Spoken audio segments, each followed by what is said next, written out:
এরশাদ সিদ্দিকী, আপনিও কি এরকম মনে করেন যে আরেকটি 111-এর বাজনা বাজাতে চাচ্ছে তারা না, সরকারের প্রথমে দিকে? জাহিদ ভাইয়ের যে শব্দ চয়নটা দ্বৈত আচরণ, এই জায়গায় আমি অন্তত সরকারের ক্ষেত্রে দ্বৈত আচরণ বলবো না।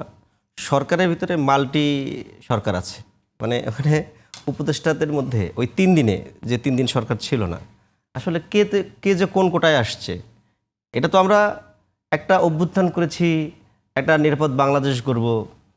আসলে আমরা যারা ফ্রেশ ব্লাড, যারা সুস্থ চিন্তা করি, তাদের ভিতরে তো ওই চিন্তাগুলো ছিল না।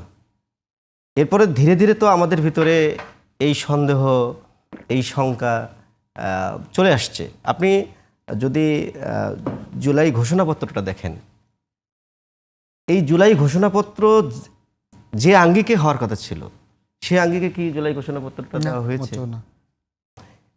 ওই জুলাই ঘোষণাপত্র জাস্ট একটা ঘোষণাপত্রই যা, ওটার কিন্তু কোনো লিগ্যাল ইফেক্ট নাই। এরপর আপনি শুরুতেই, আজকের অনুষ্ঠানের শুরুতেই বলছিলেন যে সংস্কার, জুলাই সনদ, কোথায় গেল এগুলো? এগুলোকে আলোচনায় আছে আদৌ? এই যে মানুষের, জনগণের ভিতর থেকে এগুলোকে আউট করে দেওয়া এবং বড় বড় ইস্যু তৈরি করে গোটা দেশে একটা রাজনৈতিক অস্থিরতা সৃষ্টি করা, আজকে চিটাগাং ইউনিভার্সিটিতে যে ঘটনা ঘটেছে, এটা কালকে যে আরেক জায়গায় ঘটবে না, তার কি কোনো নিশ্চয়তা আছে? তাহলে এই যে এগুলো ঘটলে ধীরে ধীরে দরজায়, আমার বাড়ির দরজায় কে আসে, এটা তো আপনার অজানা না। তা আমরা তো সেই আশঙ্কাটাই এখন করছি যে বাংলাদেশ কি এখন তাহলে আরেকটি 111-এর দিকে যাচ্ছে কিনা। তা আমরা এখন প্রশ্ন হতে পারে যে এখানে আপনি দেখেন এই বিশেষ প্রজেক্টটা কিভাবে আস্তে আস্তে আস্তে, সাবির হোসেন চৌধুরীর কথা বললেন জাহিদ ভাই, সাবির হোসেন চৌধুরীর প্রজেক্টটা কিন্তু রিফাইন্ড আওয়ামী লীগ প্রজেক্টের প্রথম প্রজেক্ট ছিল এটা, এবং একই দিনে 5টা মামলায় জামিন দেওয়া হয়েছে। কারা করেছে এগুলো?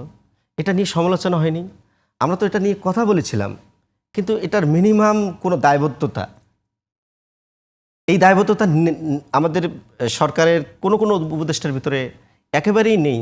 এটার কারণটা হচ্ছে তারা তো আসলেই গণ অভ্যুত্থানকে ওন করে না, তারা কারো না কারো এজেন্ডা বাস্তবায়নের জন্য উপদেষ্টা পরিষদে এসেছে। হ্যাঁ, সেটা বুঝতে কি এতদিন সময় লাগলো?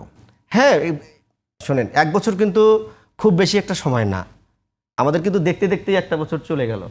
এবং আমাদের ভিতরে কিন্তু দেখেন, প্রথম 2 থেকে 3 মাসের মধ্যে সংস্কারের একটা মূলা আমাদের সামনে ঝুলাই দেওয়া হলো, এবং গেল 6 থেকে 7 মাস সংস্কার ছাড়া কোনো আলাপ হয়েছে?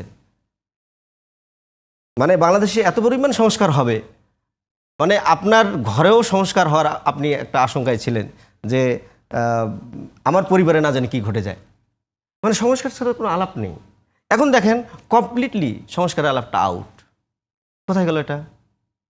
ঐক্যমত্য কমিশনের একের পর এক মিটিং, একের পর এক মিটিং, টি টেবল চলছে, এখন ঐক্যমত্য কমিশনের আলাপটা কোথায়? আপনি দেখেন, আপনার যদি সংস্কারের ন্যূনতম সদস্য থাকতো, নির্বাচন ব্যবস্থাকে সংস্কারের জন্য যে আইনগুলো প্রয়োজন, আইনের যে পরিবর্তন প্রয়োজন, এটার জন্য কি সংবিধান সংশোধন লাগে? না। আমি আপনাকে প্রশ্ন করতে চাই, এগুলো হচ্ছে আলোচনায় বসে যদি মনে হয় যে এই বিষয়গুলোকে, বিধানগুলোকে সংস্কার করা প্রয়োজন, সেগুলোকে ইনসার্ট করবে, অর্ডিন্যান্স জারি করবে। আমি হলে তাই করতাম, ধাপে ধাপে অর্ডিন্যান্স জারি করত এবং অর্ডিন্যান্সের অধীনে বিধিমালা প্রণয়ন হতো।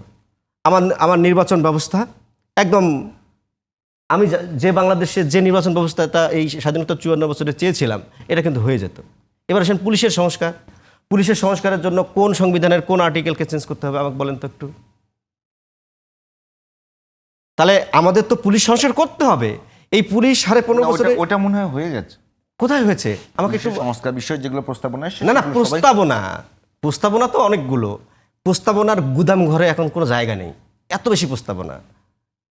ওটা তো একটা মূল্য, এই জাতিকে মূলা ঝুলিয়ে দেওয়া হয়েছে যে গুদাম ঘরে বহুত সংস্কার আছে, আপনি যদি কোনোটাই ইমপ্লিমেন্ট করা হয় নাই, একটাও ইমপ্লিমেন্ট করা হয়নি। আমি দায়িত্ব নিয়ে বলছি, যেগুলো নিমিষের ভিতরেই করা হইতো, যেমন আমি যেহেতু আইনের মানুষ, আমি বিচার ব্যবস্থার কথা বলি। বিচার ব্যবস্থায় বিচারপতি নিয়োগের একটা অর্ডিন্যান্স জারি হয়েছে। দেখেন, সমালোচনা যেমন করলাম, এবার পজিটিভটা বলি। এই একটা অর্ডিন্যান্সের কারণে এবার বিচারপতি নিয়োগ 25 জন নিয়োগ দেওয়া হয়েছে। আপনি কোথাও সমালোচনা দেখেছেন? না, একটা সমালোচনা আছে যে একজন বলেন। সমন্বয়কের শ্বশুর যে ইয়ে পেয়েছে। শোনেন, কেউ যদি শ্বশুরের ক্যাটাগরিতে পড়ে যায়, হ্যাঁ, যার কথা বলা হচ্ছে আমার ঢাকা ইউনিভার্সিটির ল ডিপার্টমেন্টের উনি বড় ভাই। তো ঢাকা ইউনিভার্সিটির একজন স্টুডেন্ট, ল ডিপার্টমেন্টের একজন স্টুডেন্ট, আই এম অলসো। এখানে ভর্তি পরীক্ষার মাধ্যমে সেখানে টিকতে হয় এবং আইনের চর্চার ক্ষেত্রে কতটা অবদান রাখতে পারে। এখন ধরেন আমি যদি কারো মেজামাই হয়ে যাই এবং আমি যদি বিচারপতি হয়ে যাই, এটা তো কাকতালীয় হতে পারে। তাহলে কি কোনো সমন্বয়ক বলেন বা কোনো উপদেষ্টা বলেন, তারা কি এই জায়গায় আসবে না? এটা হচ্ছে যে একটা বিতর্ক সৃষ্টি করার জন্য, একটা আলোচনায় রাখার জন্য আলোচনাটা নিয়ে আসা হয়েছে। আচ্ছা, বাকি 24 জন, বাকি 24 জন ওই রকম আলোচনা আসে নাই। বাকি 24 জন আলোচনায় আসে নাই।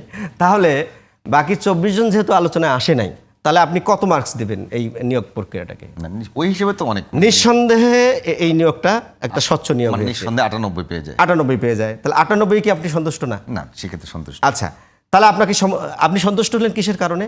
অর্ডিন্যান্সের কারণে। এই অর্ডিন্যান্সটা করতে গিয়ে কি সংবিধানের কোনো আর্টিকেলকে চেঞ্জ করতে হয়েছে